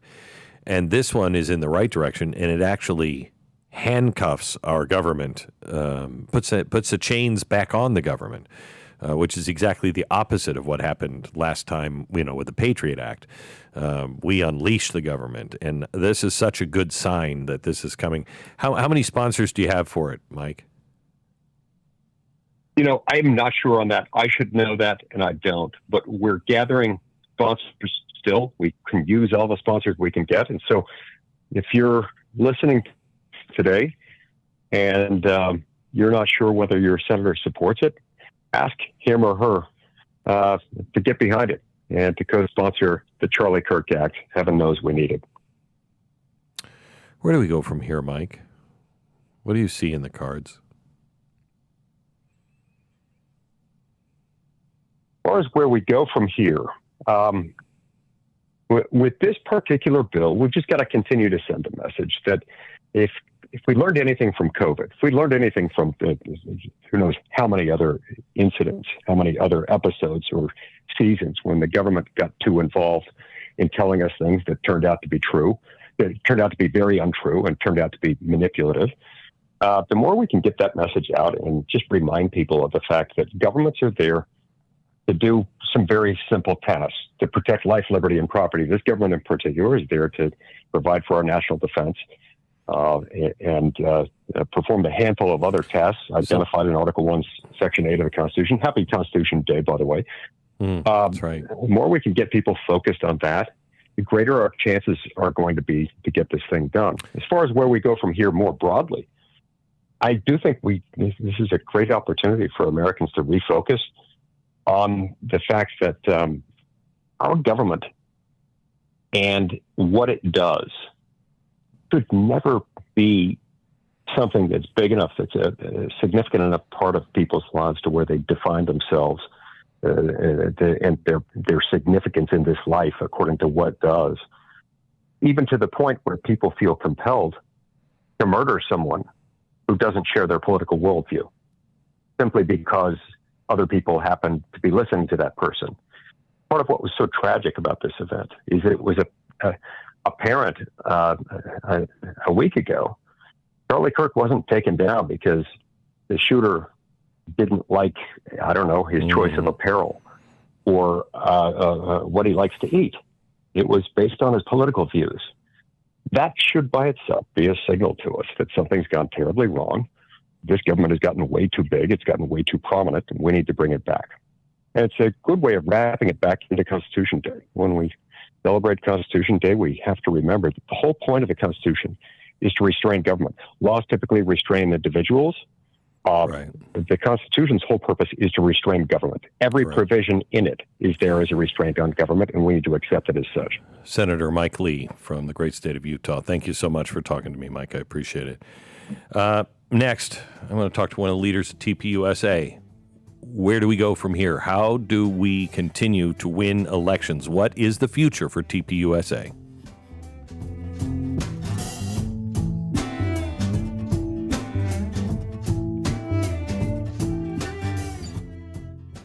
On this election, we want to try to lose by less with younger voters, and then we are going to create the most sophisticated, low-propensity, get-out-the-vote turnout machine in modern political history for the right. And here was the theory of the case. First, on the get-out-the-vote, which is that we believed that there were millions of people that were Trump supporters that were not Trump voters. the people that would say, yay, Trump, and they would be with them, but they weren't putting a ballot in a box. They weren't casting a vote. And we tested the theory of the case when I started to go to Trump rallies, and I would ask people, and I'd take a lot of selfies. People are super nice, and they love the country. And 1 out of 30 people, I'd say, hey, are you registered to vote? And they'd say, oh, yeah, I think so, yeah. And I'd get this kind of, half answer. And so I went back to my team. I said, guys, I think there's a lot more in this reservoir than we realize. And so we compared it with the data, with the Trump campaign, which we were allowed to do thanks to a FEC ruling back in the spring. And we said, guys, let's beat the left at their own game. Let's engage in early voting, even though it's a flawed system, in a way that has never been done before, because it gives us actually more days to get low-likely voters to go vote. If you have 30 days to do it, you can then get someone who is not as easy to persuade to vote, because then you can get 5 or 6 touches on them. So we hired well over 1,000 full-time people. It's the greatest ground force that's ever done. We raised tens of millions of dollars, praise God, from our donors. And we pitched them on this saying, hey, the road to the White House is going to be going through these states. We know that.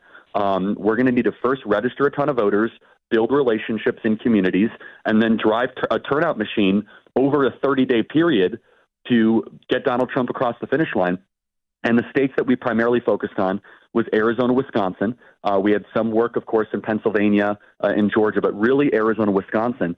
And in Wisconsin, I can tell you that if it wasn't for our effort, Donald Trump would have fallen short. We chased in excess of over 70,000 low-propensity voters in Wisconsin. Wow. Donald Trump won by 28,000 votes.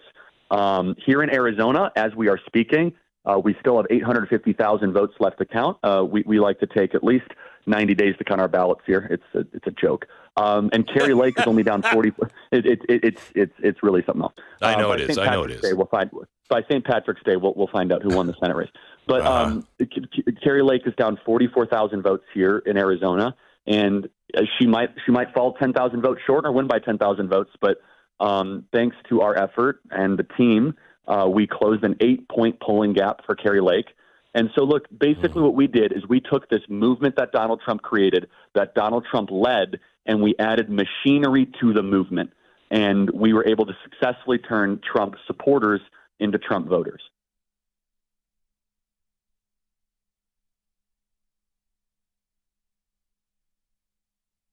We have to decide what laws to make.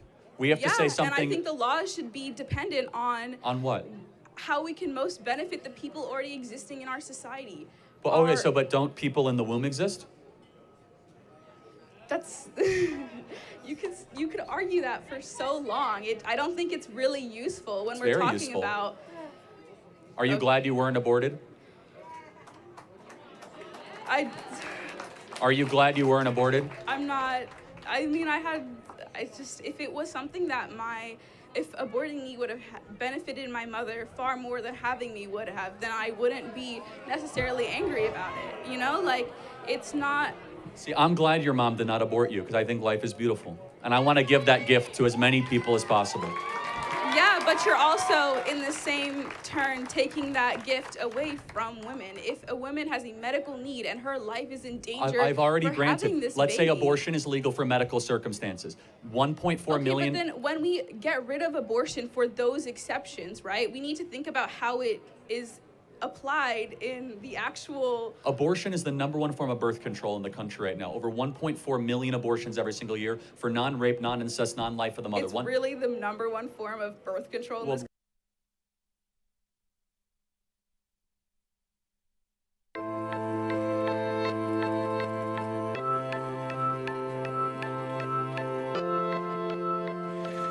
Welcome to the Charlie Kirk program. My name is Glenn Beck. It has been a true honor to fill in for Charlie today, and we're going to be kind of hanging around for a few days until Sunday. But the feeling here is godly, very godly.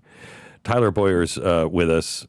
He is the COO of Turning Point Action. We just played a clip of Charlie and I talking right after the election last time. And I've talked to people who said what you guys have planned for the midterms and even looking forward to 2028 is awesome. Going to make it look like child's play what happened last time. Are you concerned at all Glenn, thank you for that. I mean, obviously this has been a lot to process this whole last week. I bet. I'm the COO because Charlie's the CEO. So losing, the head of the household here has been tough, I think, for all of us. But the beautiful part about what we've done and we've been doing is we've been putting our pen to paper this entire time, really focused on what the plan is, like you mentioned, focused on 2028 and working our way backwards from that, looking at 2032 and working our way backwards. And when you do it, when you take that process, I mean, that's the way that the left does it. When you take that process, you can actually formulate a plan pretty quickly. And that's what we've done with our Chase the Vote initiative. The really great thing is Charlie was not a guy, you weren't joining because you were a fan of him.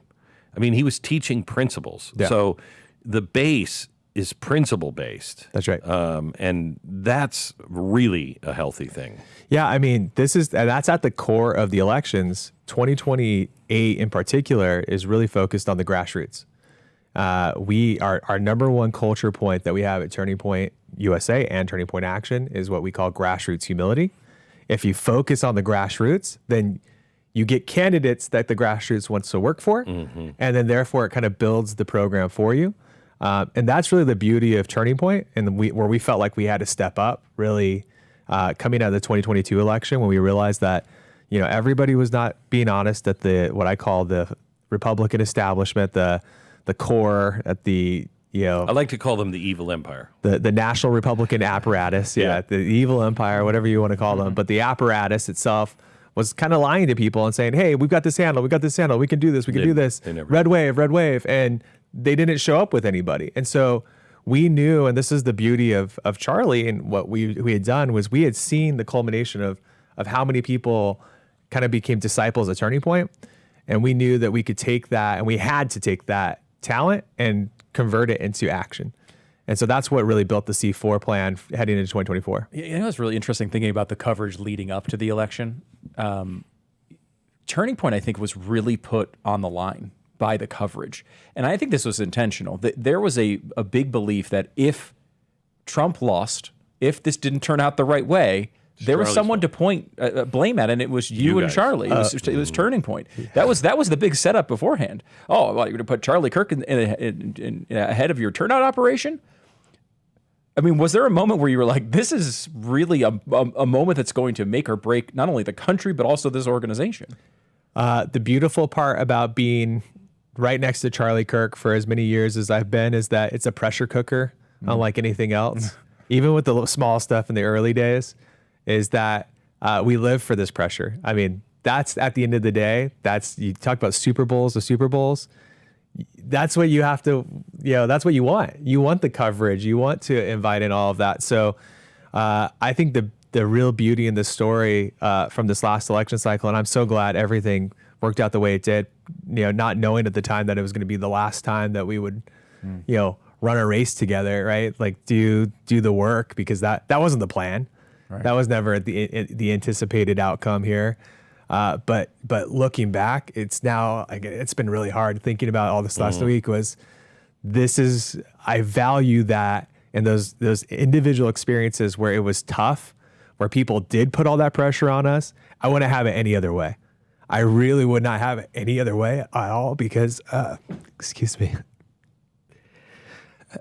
because had it not been positioned that way, I don't know if the celebration of what we were able to accomplish for this last election would feel the same. And what that would lead into for this next election cycle in the future, now what the legacy of Charlie Kirk will be. And so that's what we have to live up to. That's what we have to do. We are your friends because we're your friends, but we also believe in your mission, and we know what you guys are doing. We are here for you at any time, anything you need. Thank you very much, Glenn. I appreciate that. Thank you. We love means you. a lot. And we love everybody at Turning Point. If you want to get involved, go to turningpointusa.com.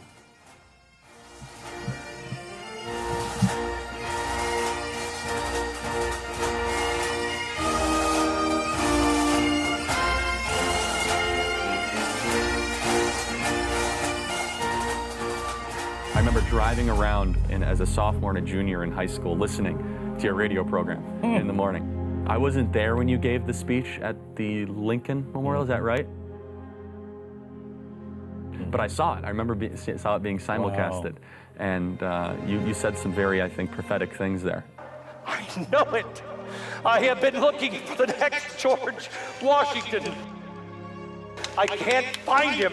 He may be 8 years old, but this is the moment. And now 18-year-old Charlie Kirk is saying enough is enough. This is Charlie Kirk reporting from Marquette University. I like ideas. I don't like politicians. I don't like parties. I like principle. Do not go quietly when truth is on the line. I mean, democratic socialism, the people's it's socialism, which inherently means the following.